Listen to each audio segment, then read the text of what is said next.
Welcome, esteemed colleagues, to our discussion on Chopin's Etude Op. 25 No. 11, a piece that stretches the bounds of emotion and technical prowess on the piano. Let us commence with an introduction to the piece from the composer himself. Indeed, when I penned The Winter Wind, I was deeply ensconced in a tumult of emotions. My intent was to capture not merely the howl of the winter tempest, but also the solitude and reflection it ushers in. The piece, demanding as it is, mirrors the inner storm and tranquility alike. Ah, Frédéric, always swimming in a sea of emotions. Your ability to infuse piano compositions with such depth is admirable. It's akin to an opera without words. Yet one wonders if these tempestuous feelings might cloud the purity of musical form.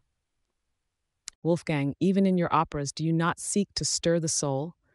Emotion and form are not adversaries, but allies in the quest for true artistic expression. Enough of this prattle about storm and emotion. The core of music lies in its structure, its architecture. If your tempest does not have a solid foundation, it is nothing but noise. Ludwig speaks truth here. The mastery of form and thematic development is paramount. The unfurling of a motif, its variations and inversions are what elevate a composition. Emotion, though vital, must be tightly reined by the dictates of harmony and counterpoint. Yet, without the pulse of emotion, music would be as lifeless as a spent candle. Frédéric, your etude, by mingling refined technique with profound emotional narrative, bridges the divide. It sings. It speaks to the spirit. Gentlemen, let us not devolve into discord so early in our discourse. Each of you brings a unique perspective. Frédéric's blend of emotional depth and technical innovation in the Winter Wind Etude indeed marks a significant point in the evolution of piano music. My intent was always to stretch the boundaries of what the piano can convey. The technical demands of the piece, the rapid passages, the dynamic shifts, are but tools to express the vast landscape of human emotion. Tools, yes, but the craftsman's skill in wielding them is what distinguishes a masterwork from mere exercises. Let us not forget, music is an art of the spirit, executed through the medium of sound. And yet, spirit alone cannot sway without the hand of technique guiding it. It's the dance of precision and passion that captivates the audience. Precision, indeed. The structural integrity of a composition is what imbues it with the power to endure. Without it, all the emotional intent in the world would fall upon deaf ears. Friends, our debate, much like the music we discuss, thrives on contrasts. It is in these tensions, between form and feeling, technique and expression, that the essence of musical innovation is found. Well said, Giuseppe. Our discussion here is not merely about an etude, but about the very essence of music making itself. Let us then delve deeper into these contrasts and explore the facets of Winter Wind.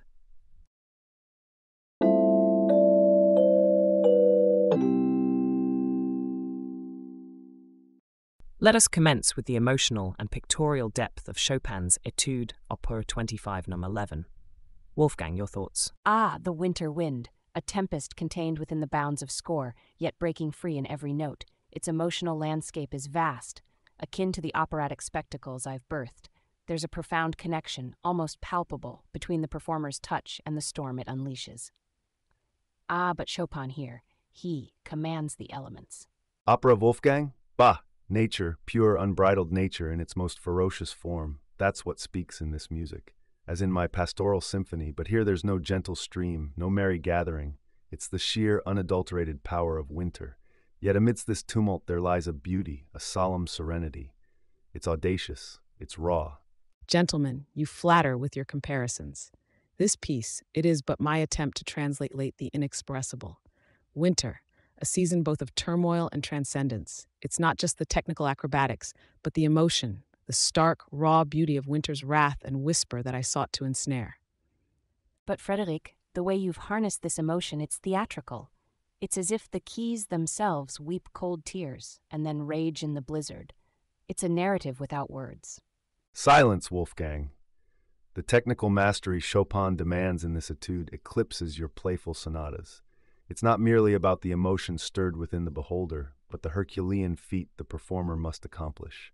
The depiction of nature doesn't lie in mimicry, but in evoking its essence, its spirit. Ludwig, your assertion rings true. The pianist battles the elements themselves, embodying both the ferocity and the tranquility of winter.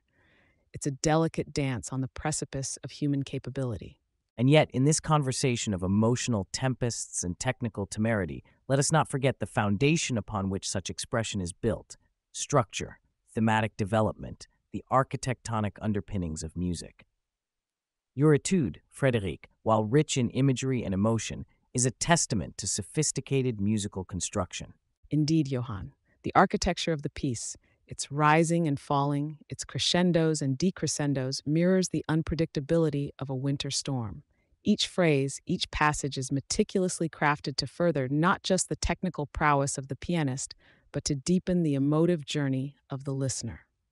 Yet, in this blending of virtuosic demand and emotive depth, Frédéric, you've created a piece that defies the conventions of your time. It is innovative, challenging, and profoundly expressive, a landmark in the solo piano repertoire.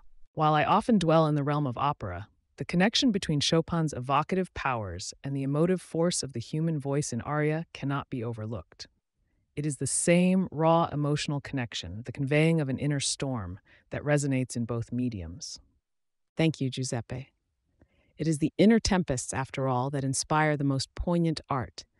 Whether through the voice or through the piano, it is about touching the soul, painting with sounds, and stirring the heart.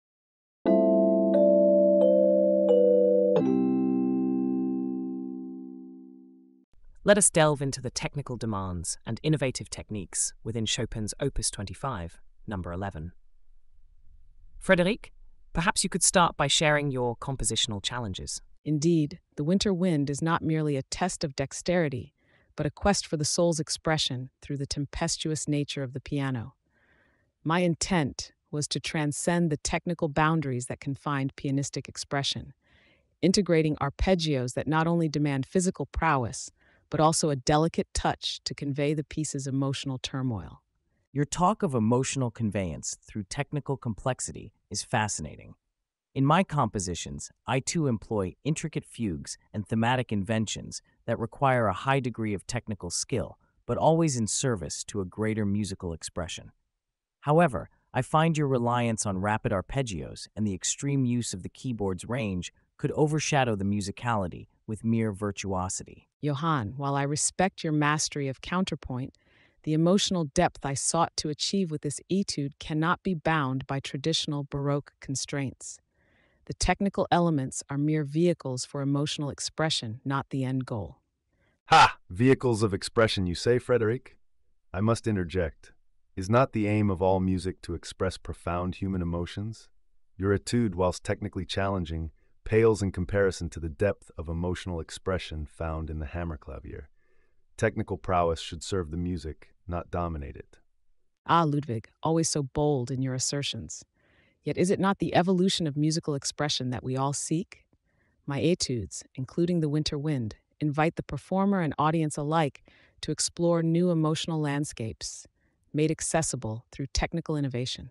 Gentlemen, I wonder, do these technical demands you speak of not risk alienating the audience? In opera, every note, every dramatic flourish serves to enhance the narrative, to draw the listener into the heart of the story. Does not excessive technicality risk obscuring the musical narrative? Giuseppe, your operas indeed masterfully weave narrative and music. Yet isn't there also a narrative in the struggle and resolve of the performer, battling against the stormy wind? The audience is not alienated, but invited into this struggle, participating in the triumph of human spirit over technical adversity. It seems we are grappling with the eternal debate between virtuosity and expressiveness. Each era, each composer brings forth new challenges and balances. Frédéric's Etude embodies this tension, pushing the performance and compositional techniques forward. This tension, perhaps, is not a barrier, but a bridge to new realms of musical expression. Let's not forget the sheer joy of mastering these technical feats. Music, after all, is meant to be enjoyed both in the playing and the listening. If an etude such as Frédéric's can inspire both the performer and the audience to feel more deeply, then has it not achieved its highest purpose? Indeed, Wolfgang. The conversation circles back to the core of musical creation, emotion and expression, facilitated by technique but not overshadowed by it. Chopin's Etude, in its technical innovation, challenges performers and composers alike to find new ways of expressing the inexpressible.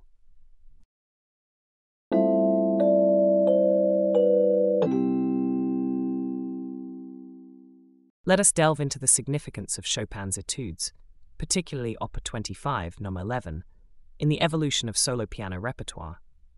How have these compositions marked a new era? Chopin's music breathes the spirit of the times, a marriage of technical brilliance and emotional depth. His Etudes are not merely technical exercises, they are poetic offerings that push the pianist to explore new realms. His work does for piano what my operas aim for the voice, propelling the narrative without words. While you dwell on the emotional aspect, Giuseppe, it's crucial to acknowledge the technical revolution Chopin heralded with his Etude. He expanded the pianist's vocabulary, crafting passages that challenge and refine technique. This isn't a mere evolution, it's a transformation of the landscape of piano music, akin to how I envisioned the symphony's potential beyond mere entertainment. Transformation indeed, but let's not overlook the importance of balance. Yes, technical prowess is celebrated, but it's the integration of melody and harmony within these complex structures that marks a true advancement. This blend of technicality and artistry is what makes Chopin's work monumental. It's like an opera without words, emotions conveyed through keys and chords. I am heartened to hear your thoughts, though I must stress, my intention was not to revolutionize, but to express. Each etude, including Opus 25, No. 11, serves as both a challenge to the performer and a confidant to the listener. It is through these compositions that the piano speaks its own language, one that is both technically rich and emotionally profound. Expression through complexity, Frederick. But let's consider the foundation upon which your etudes are built. The harmonic structures, the contrapuntal elements, they hark back to Baroque principles, yet you repurpose these with romantic sensibility. This bridging of eras enriches the solo piano repertoire, offering both a nod to the past and a direction for the future. Chopin's influence indeed cuts across timelines, integrating emotional expressiveness with technical precision. But let us not shy away from the debate. Do these advances in composition serve the artist solely, or do they set a new paradigm for educational purposes as well? Education, Igor. The true artist transcends education. Chopin's etudes educate by virtue of pushing boundaries, by demanding more of the performer and the listener. This is not education in the mundane sense, but the elevation of the soul through musical endeavor. Yet, without a foundation, how does one appreciate or aspire to transcendence? Chopin offers both, a foundation in virtuosic technique and a ladder to emotional and intellectual heights previously unimagined. It's a model for the education of future composers and performers. Both sides hold truth. We craft music that challenges, that educates, that elevates. Chopin's work demands technical proficiency but ultimately serves the higher purpose of musical communication. This duality is the core of musical advancement. My fellow composers, you see the forest for the trees. My etudes, while technical, are melodies in themselves, each one a story. They are not mere exercises, but expressions of deepest feeling, coded in the language of the piano. It is through mastering these that one truly understands the essence of music. Your sentiments echo the eternal journey of music, from simplicity to complexity, from practice to performance. The technical virtuosity that your compositions demand, Frederick, serves as a crucible through which raw talent is refined into purest artistry. This is the essence of music's evolution.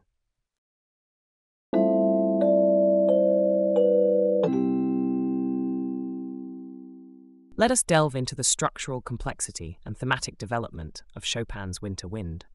Johann, your intricate fugues set a high bar. How do you perceive Chopin's approach here? Chopin's method, though not as devoutly structured as a fugue, carries a commendable sophistication. He develops his motifs in a manner that's both fluid and captivating, similar to how I might weave a contrapuntal dialogue. However, Chopin indulges in romantic meandering, where I would seek divine order. Johann, while I appreciate your structured approach, music's evolution demands emotional resonance beyond strict form. In Winter Wind, each motif is not merely a technical exercise, but a chapter in a tumultuous narrative. This romance in musical storytelling is where I believe the essence of modern music lies. Emotional resonance, you say, Frederic. Yet where you see romance, I find the fury of nature itself captured within those bars. Your motifs develop, yes, but to truly understand triumph, one must confront struggle head-on, as I have in my symphonies. Ah, but Ludwig, even in the fiercest storm, there's a melody, a gentle whisper beneath the tempest. Chopin, like us, knows the balance of light and shadow, tension and resolution. His motifs may not march with Beethoven's force, but they dance, inviting us into the whirlwind. Balance, Wolfgang? I dare say, the opera stage teaches us the most about balance between drama and melody. Yet Chopin manages to evoke such theatricality on the black and white keys, telling stories as vivid as any aria. His motifs, though slightly restrained, are no less potent. Theatricality. Bah, we speak of tempests, and you bring up the stage. Understand that the raw power of nature, the true tempest, cannot be caged within the confines of polite society nor the delicacies of the piano. Ludwig, your tempests and triumphs have their place, but do not dismiss the piano's capacity for expression. Within its constraints lies an ocean of possibility, where even the softest whisper can resonate as deeply as a symphonic climax. And yet, amidst this debate on emotional expression versus structured formality, we must not lose sight of the craft itself. The architecture of music remains paramount. Whether through a fugue or an etude, mastery is displayed through control and development of one's material. This control and mastery, as Johann terms it, surely places Chopin's work within the continuum of musical evolution. Each of you, in your own way, has contributed to this lineage. It seems, then, that Winter Wind stands not apart but firmly within this ongoing dialogue of music's power to evoke, express, and innovate. Indeed, Igor. And it's precisely this dialogue, tumultuous as it may be, that pushes us to explore the boundaries of what music can convey. Whether through voice, string, or key, our mission remains to touch the soul, to evoke the unseen.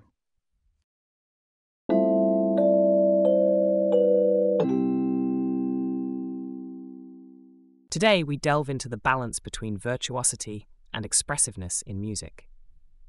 Frederic, your Winter Wind Etude is often cited as a pinnacle of this balance. What was your intention? In every note, a whisper of the soul's complexity. Virtuosity? Yes, but as a vessel for expression, not its master. The distinct howl of the winter wind, its relentless spirit, cannot be conveyed by mere technical prowess. It was essential for the technique to serve the emotional landscape. Ah, but there lies the dilemma. Where you see a vessel, I see potential chains.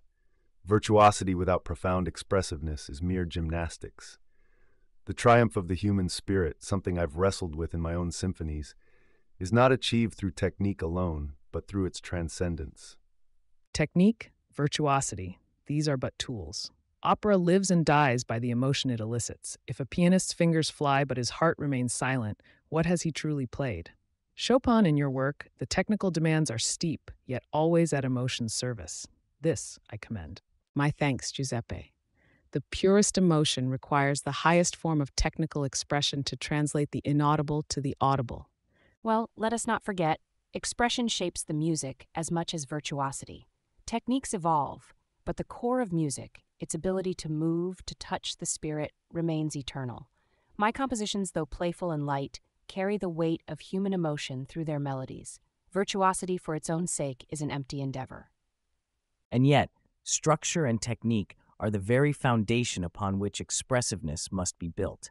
Without a thorough command of musical architecture, as seen in the fugue's interwoven complexity, expressiveness risks becoming untethered, aimless. Discipline in technique is paramount. It provides the framework within which expressiveness can most profoundly be realized. The balance you all describe hints at a symbiotic relationship between technical mastery and emotional depth. Achieving this harmony appears central to creating lasting works that resonate on a deeply human level. Precisely. The technical aspects of composition and performance are not merely hurdles to overcome, but pathways to greater emotional efficacy. A piece such as Winter Wind is demanding, but its purpose is not to flaunt skill. Rather, to evoke the tumultuous, fierce beauty of nature and the human spirit, its turmoil, its serenity. Freely I admit mastery of one's craft is essential. But beware, let not virtuosity overshadow the soul's voice. Music's greatest charge is to convey the inexpressible, the ethereal whispers of life itself. As with opera, the drama, the tempest of emotions, thrusts the technical into meaningful context. It is in this context that both virtuosity and expressiveness find their true worth. Thus, it seems music's greatest challenge and its most enduring legacy is the fusion of technical virtuosity with profound expressiveness. This balance gives voice to the unspoken, shapes the ethereal, and perhaps touches upon the divine.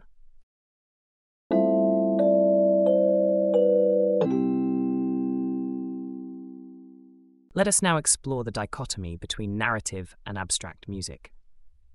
Frédéric, your Etude Op 25 No. 11 thrives on emotional depth without a clear narrative. How do you balance this abstraction with storytelling through music? Music, to me, is the language of the soul that communicates what words cannot. In Winter Wind, the tumult and tranquility of winter are not just depicted through melody or harmony, but felt. My compositions, though often labeled abstract, carry within them an intrinsic narrative, the story of emotion itself. Ah, but Frédéric, you must admit, there's a certain magic in melody that conjures images and stories in the listener's mind. Consider my operas. The music itself propels the narrative, gives life to characters, and elicits deep emotions. Music without narrative is like a play without words. Wolfgang, while your operas beautifully meld narrative and music, not all emotions can be enclosed within the confines of a storyline. Music possesses the unique ability to evoke and provoke without explicit tales. Both of you make compelling arguments, but I dare say music transcends these boundaries. Look at my pastoral symphony, where narrative and abstract coexist. It's the power of the motif, the development, the thematic evolution that can portray the essence of nature itself without uttering a single word. Isn't that the ultimate narrative? The human experience, unspoken yet profoundly felt. The fuss about narrative versus abstract seems trivial to me. In the realm of counterpoint and fugue, the intricate structures and complex harmonies I employed serve both as technical marvels and as vehicles for emotional expression. The architecture of music itself tells a story, does it not? Indeed, Johann, and let me add, opera, my domain, might seem the epitome of narrative music, yet it's the amalgamation of text and music, where each enhances the other, that creates a profound emotional impact. A single chord progression can tell of heartbreak or hope, far beyond what mere words convey. A fair point, Giuseppe. The debate between abstract and narrative music highlights the diversity of musical expression. Whether through opera, symphony, or solo piano pieces, music speaks a universal language, capable of both telling stories and evoking pure, unadulterated emotion. And let's not forget the listener plays a crucial role in this. The same piece can unfold a myriad of stories, unique to each ear that hears it. The power of music lies in its ambiguity, its ability to be both specifically evocative and broadly interpretive. True, Ludwig, but there's an undeniable charm in crafting a melody that carries its own tale, familiar yet fresh with each rendition, inviting the listener into a shared yet personal journey. The narrative in music, like in my serenades, dances with the listener's imagination. Regardless, gentlemen, we must acknowledge that music, in its essence, is a personal dialogue between the composer, the performer, and the listener. Whether it leans towards narrative or abstract, its ultimate aim is to touch the soul, to stir the unseen strings of the heart. Splendidly said, Frédéric. Each approach, whether favoring narrative or embracing abstraction, serves as a testament to music's boundless realms. The diversity in your views reflects the depth and richness of music's landscape, offering endless paths for exploration and expression.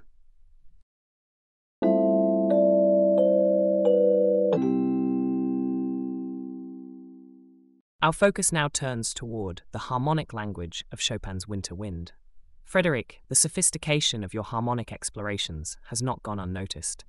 Please, share your insights with us. Indeed, the harmonic landscape in Winter Wind mirrors the tumultuous and contrasting emotions of a winter storm. I aim to transcend traditional harmonic boundaries, employing unexpected modulations to evoke a sense of unrest and fleeting tranquility. This piece is not merely a sequence of chords, but a voyage through the depths of the soul. I respect your intentions, Frédéric, yet I find some of your modulatory choices more fanciful than functional. My own approach to harmony, deeply rooted in counterpoint, seeks to illuminate the inherent beauty of structured progressions and voice leading. Your abrupt shifts, while emotional, sometimes forsake the architectural purity of harmonic progression. Johann, the architecture of emotion demands its own logic. The colorful harmonies and modulations I employ do not merely serve structural purposes, but paint the emotional landscape with a broader palette. Music must breathe, live, and sometimes it must startle. Harmony is the soul's true utterance. Frédéric, your work strikes me as a vivid portrayal of inner turmoil, and yet I find in it a coherence that Johann may accuse of lacking. The storm within us often leads through darkness into light, through dissonance to resolution. My own works wrestle with these very forces, pushing toward a triumphant consonance. Your harmonic language, though different, speaks of a similar journey. I must interject. While this debate over structural integrity versus emotional expression unfolds, let us not lose sight of music's ultimate goal, to move the human heart. Frédéric, your harmonies, much like my operatic phrases, seek to elicit deep emotional responses. The juxtaposition of unexpected harmonies can indeed evoke profound feelings, akin to the theatrical surprises I so cherish. Intriguing perspectives all around. Let's delve deeper into the role of dissonance. Frédéric, you often tread where others might hesitate, using dissonance not as a mere decorative element, but as a fundamental expressive device. How do you reconcile this with the need for harmonic resolution? Dissonance for me is like the chill of winter wind itself, a necessary contrast to appreciate warmth. I employed dissonance to heighten tension, to deepen the emotional narrative before leading to resolution. It is this play between tension and resolution, between dissonance and consonance, that reflects the complexities of the human condition. But is there not beauty in clarity, in the resolved consonance that follows the dissonant storm? Your flirtation with dissonance indeed speaks to modern ears, yet the foundation laid by structured harmonic progression should not be forsaken. The greatest emotional impact, I argue, comes from the masterful journey from dissonance back to harmony. Johann, we are not so different, you and I. The journey indeed matters, but each of us charts a distinct path through the storm. Frédéric, your harmonic explorations open new doors, even if they sometimes lead us into uncharted and tumultuous waters. In the end, it is the courage to explore these depths that defines our legacy. And it is the audience's hearts we aim to capture through whatever harmonic means we choose. The impact of our music rests not solely on the theoretical merits of our harmonies, but on the emotional truths they unveil. A compelling discussion. It's clear that the harmonic language, much like the essence of music itself, is a multifaceted beast, tamed in different ways by each composer.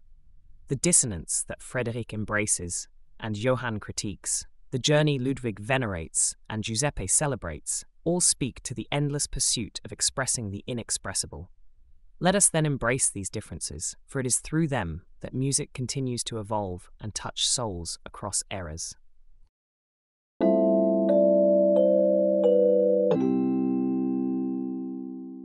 Let us move now to the crucial role of pieces like The Winter Wind in concert programs.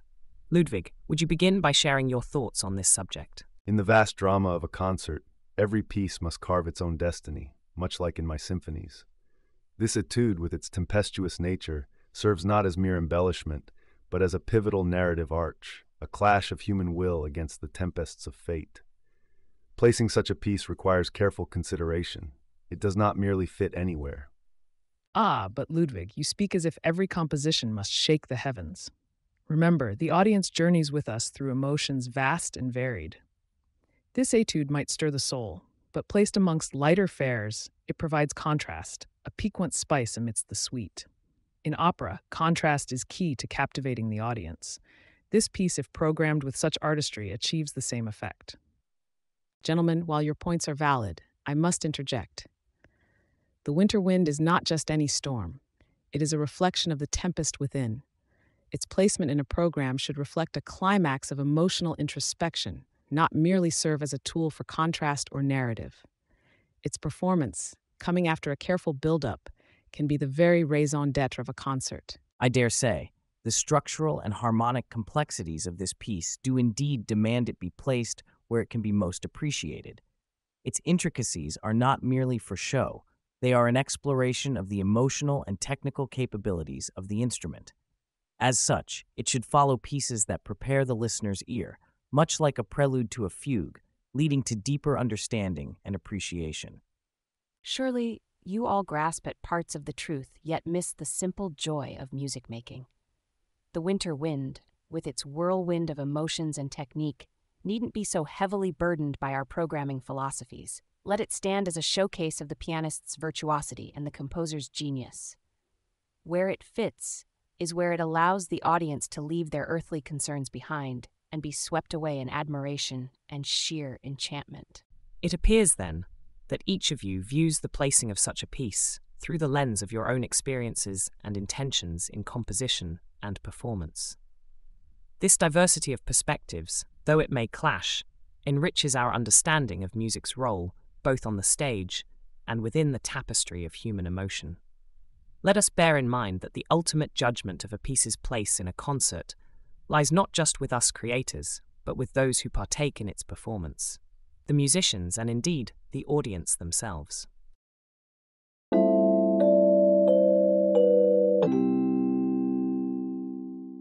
Let us divert our attention to the influences of Polish and French musical traditions on the evolution of composition. Frédéric, your roots are deeply entwined with these. Would you care to elucidate? My compositions reflect the soul of Poland, its melancholy and vibrant dances like the mazurka and polonaise. However, the elegance and lyrical quality are surely influenced by my life in France. The fusion of these elements allows for a dialogue between boldness and finesse, a contrast that is essential. And yet, sir, doth not this merging dilute the purity of folk traditions?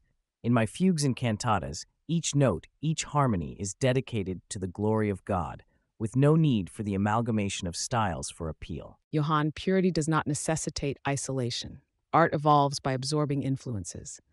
My music is Polish at heart, but its spirit wanders through France. This does not dilute, it enriches, expanding the emotional and harmonic vocabulary. Ha! I must toss my coin into this well. Music knows no borders. Look at my operas, where I've used Turkish marches, Italian arias, and German singspiel. Fusion breeds innovation. Frédéric, your music beautifully marries the introspective with the universal, regardless of Johann's stance on purity. Bah! While you all prattle on about fusion and tradition, let us not forget that music's foremost aim is to express the depth of human emotion, the struggle, the joy. Your winter wind, Frédéric, roars with a tempestuousness that transcends nationality. This is what binds us to the listeners, not mere tradition. Indeed, Ludwig. However, we cannot strip away the cultural context. For opera, the story and the setting, which are deeply rooted in tradition, shape the music's emotional landscape. Frédéric's work is imbued with his heritage, which speaks directly to the soul. This cannot be overlooked. Each note I write is a tear or a smile from my homeland, combined with the sophistication I absorbed in Paris. It is this blend that forms the palette from which I paint my musical landscapes. It seems, then, that the integration of diverse musical traditions is not merely a matter of stylistic preference, but a fundamental aspect of the composer's voice. Whether through fusion, as Wolfgang suggests, or through the deep emotional resonance that Ludwig prioritizes, it is clear that the influence of Polish and French traditions in music serves as a bridge connecting the personal to the universal. Yet, let it be known that without a profound understanding of musical theory and structure, all the fusion in the world would result in mere cacophony. It is the mastery over the craft that allows for such successful integration. Ah, Johann, ever the disciplinarian, but without a bit of chaos, where is the fun in creation? I say let the notes dance as they may, Polish, French, or Martian. While chaos has its place, Wolfgang discipline ensures that our compositions not only dance but also resonate. Frédéric's work is a testament to the power of integrating diverse influences with precision and care. Thank you, Giuseppe. My aim has always been to express the inexpressible, bridging worlds through music, using all available colors and shades. This, to me, is the essence of composition. A spirited discussion, gentlemen. It is clear that the melding of traditions, coupled with a solid foundation in musical theory and heartfelt expression, forms the cornerstone of innovation in composition. Frédéric's work, influenced by Polish and French traditions, stands as a beacon of such innovation.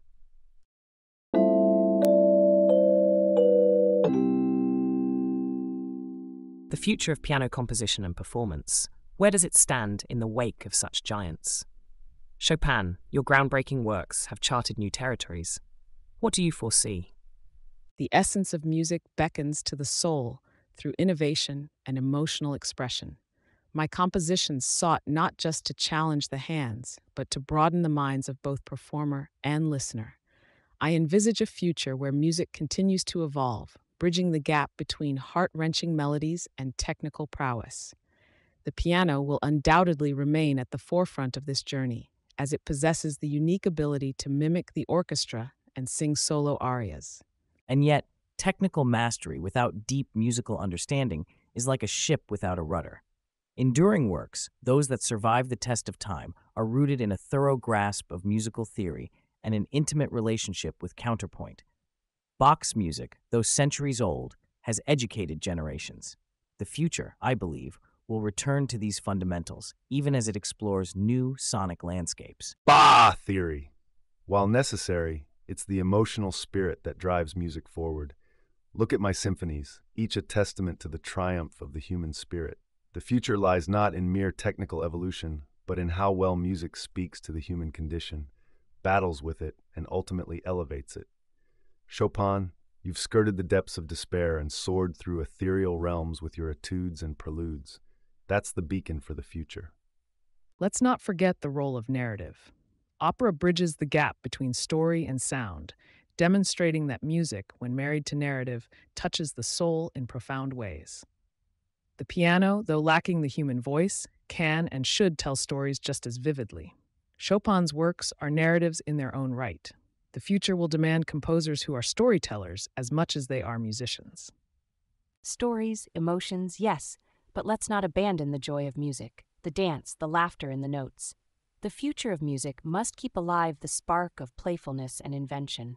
My operas, symphonies, and sonatas revel in the pure pleasure of sound. We must be wary of becoming too somber or self-important. Lightness and depth can coexist as they do in life. A fascinating array of perspectives, each reflecting a unique facet of the musical diamond. The future of piano composition and performance, as seen through your eyes, promises a rich tapestry of emotional depth, technical innovation, narrative power, and joyous celebration. The path forward is built on the foundations you have laid, each contributing to a legacy that challenges and inspires. What remains clear is music's unfading power to move, to innovate, and to explore the vastness of human experience.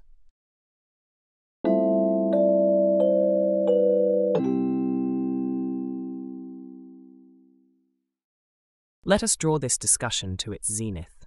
The future, as we envisage through Chopin's lens, remains a boundless frontier. Thoughts? My aspirations have always been to touch the soul through the polish of technique and the depth of emotion. The path ahead for piano composition must continue to navigate these waters, challenging future virtuosos not just technically, but emotionally. The true art lies not solely in the finger's dance, but in the spirit's resonance. In the realm of thorough composed works and the development of virtuosity, I foresee a steadfast journey. The foundation laid by the contrapuntal and fugal complexities in my time serves as a bedrock. The enrichment of musical texture, I believe, will sustain and evolve. Yet, the essence, the devotional spirit of music, must never be overshadowed by mere technical prowess. Agreed. Yet we must acknowledge that emotion and technical challenge are not mutually exclusive. My own symphonies, a testament to struggle and triumph, pave the way for composers to explore the depths of human experience. The piano, with its vast expressive capabilities, must become an even more powerful voice in this exploration. The opera stage has always mirrored the deepest passions of man, and the piano concerto and solo repertoire are no different. The dramatic narrative, so vital in my operas, parallels the emotional journey within Chopin's compositions. The future of piano music must further harness this narrative power, melding it with virtuosity to enrapture the soul of the audience. True, but let us not forget melody's role in this progression. My operas and symphonies thrive on the beauty and memorability of melody. an aspect that Chopin has so elegantly woven into his etudes. The melodies of tomorrow must continue to sing, to soar, bridging the past with the future, bringing joy, sorrow, and wonder through their narrative flow. Harmony, too, has its say in the journey forward. Chopin's exploratory harmonies have set the stage for modern dissonance, for emotional contrasts that speak volumes. The future of music, I dare say, hinges on our willingness to push harmonic boundaries while maintaining the visceral connection that stirs the listener's soul. Indeed, and let us not underestimate the significance of cultural integration in shaping the future of music. My own work, deeply rooted in Polish folklore yet enriched by French sophistication, exemplifies this blend. The global tapestry of music is richer for its diversity, and composers must continue to explore and integrate these variegated threads. And yet, amidst this forward march, the core principles of structure, harmony, and counterpoint must remain our guiding stars. The progress of music depends on a balanced evolution of these elements, respecting tradition while daring to innovate.